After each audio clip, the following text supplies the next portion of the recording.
I, Vampire number 7, written by Joshua Hale Fialkov and Andrea Sorrentino on art. This is part 2 of the Rise of the Vampires crossover, and last issue in this crossover was Justice League Dark number 7, where basically you don't really need to have read that much of it. It's pretty much, this is standalone, but the most is that the Justice League Dark showed up in Gotham because of their own visions and such like that. And of course, last issue in I, Vampire, Andrew Bennett was killed, and Kane, the original vampire, was summoned from the dead world. So this issue picks up with just a nothingness, just an inky white void, and Andrew Bennett is there, and he's talking to some ethereal voice that basically says, "Hey, Andrew, you're nothing. You are nowhere. This is nothing." And Andrew's like, "Okay, so why am I something?" He's like, "You're not. You're nothing, but you're here." Then we come back to Earth real quick because just had to set that up. And we see how Kane is awake, and he is now controlling all of the vampires except for Mary, who of course has her own power set. And immediately John, Tig, and Batman are like, "Okay, we need to leave now." So they just grapple out through a window and just, they're gone. And Kane sends out all the vampires to go after them. Meanwhile, Mary takes offense to that. She's like, "Hey, I'm the one running this show. You're just, I don't care who you are. You're some just pasty-ass old guy. I'm the one who's like running this army." And Kane just reaches up, grabs her by the throat, and says like, "I am the source of all vampirism. I am literally the taproot. I have no use for you." And she's like, "Hey, if you want to know about this modern world, you're going to need someone like me." And then he just electrocutes her and causes her intense pain. Meanwhile, in the in-between, Andrew's still talking to the Void. And basically, because he was already dead, being a vampire, when he died, he didn't get to go. He wasn't killed. He was just removed from the board. So he's not going to heaven or hell or anything else because he still needed to do something. And he keeps on asking this voice who it is. Meanwhile, the voice explains the history of Kane, where Kane was, before there was light or dark, heaven or earth, anything like that, there was a blackness that took the form of a man named Cain, biblical Cain. He was cast out by God. He found another woman who was also cast out by God. He drank of her blood, and therefore they became the first vampire thing. So they had more vampire children. They did all this, and because he was just this primordial evil, he could bend the rules of just reality to his will. He could do whatever he wants. Finally, he was locked in a prison, back by an army of great mystical warriors that kind of looks like demon knights, but we're not there yet, so I don't know.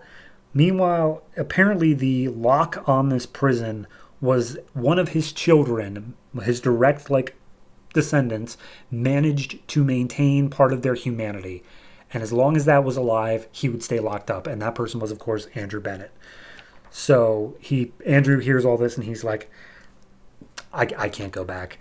So then we cut to back then. Justice League Dark is teleported in on top of the rooftop where Batman, Tig, and John are fighting. And they help out just kind of removing the horde as best they can, but the vampires just keep coming over and over again. Down below, we see Mary is going through the entire horde, just being like, "Hey, guys, does nobody want to follow the plan anymore? Where we take over the world, but we're smart about it and not just be mindless monsters. No, hey, listen to me." And as she tries to do so, she's like, man, I lost my hold on all of them. That sucks. So we go up to the rooftop. Batman is contacting his team the whole time. He loses contact with Robin briefly, and he's like, "Okay, here's the deal. You guys literally caused this mess. Actually super caused this mess. So I'm going to leave you guys with the Justice League Dark and go take care of my own team stuff." And Tig's like, you're just leaving us to die? And Sam's like, "Hey, we're Justice League Dark." And he's like, "You're just leaving us to die?" So she talks to John and is like, "Well, we may as well go out in style." So they keep on going. They're lopping off heads and such. But even now, the lopping off heads isn't working. They're just regenerating. And they're just hoping to need some sort of miracle to live through this. And wouldn't you know it, Mary shows up. And she's like, "Hey, I could lend a hand." So then we cut back to Andrew, and he sees all of this from the nothing. And he's like, "All of my friends are in danger because I put them there." And he's like, "No, You didn't put them there. You just did not act. You refused the like call of what you needed to do. And this is your destiny. And Andrew's like, destiny's for teenage girls. Like, I'm just a monster of death. And he's like, no, Cain is death. Cain is a monster. He's reborn because of your mistakes. You're the only one who can put him down. So we cut back to Mary, and Mary just goes full ham on all these guys, on all the vampires, transforms into like her wolf beast form, and just says, all right, come to mommy. This is what happens when you misbehave. Starts ripping off heads. Tig is like, okay, maybe she's the next one that we should cut the head off of, because she's kind of freaking me out. And Mary's just going on about like, oh, Cain thinks he can just take my place. That son of a bitch. But she gets through and says like, okay, we need to get to him before she manages to. And then Cain, of course, manages to do the thing. He reaches like full power. And Zatanna's looking over the side of the building and just sees this massive like ball of magic energy that Cain is inside of. And as it grows and starts expanding over Gotham, he removes all the vampires' weaknesses and they begin their rule of the world. And Mary's like, you know what? I thought I would like the end of the world, thought I might hook up with Batman, but now I've got some primordial evil taking my army, a bunch of mystical morons around me, and Andrew's boyfriend and the stupid kid are the only ones keeping me company. This sucks. And that's where the issue ends. Of things go from bad to worse. This was great. Like, the art is fantastic the whole way through. I really like the conversations Andrew is having. The visual, just the sequence of Cain's origin is worth price of admission on its own, because it's just this different style, but it's like old medieval looking. It's so good. I love this page in general.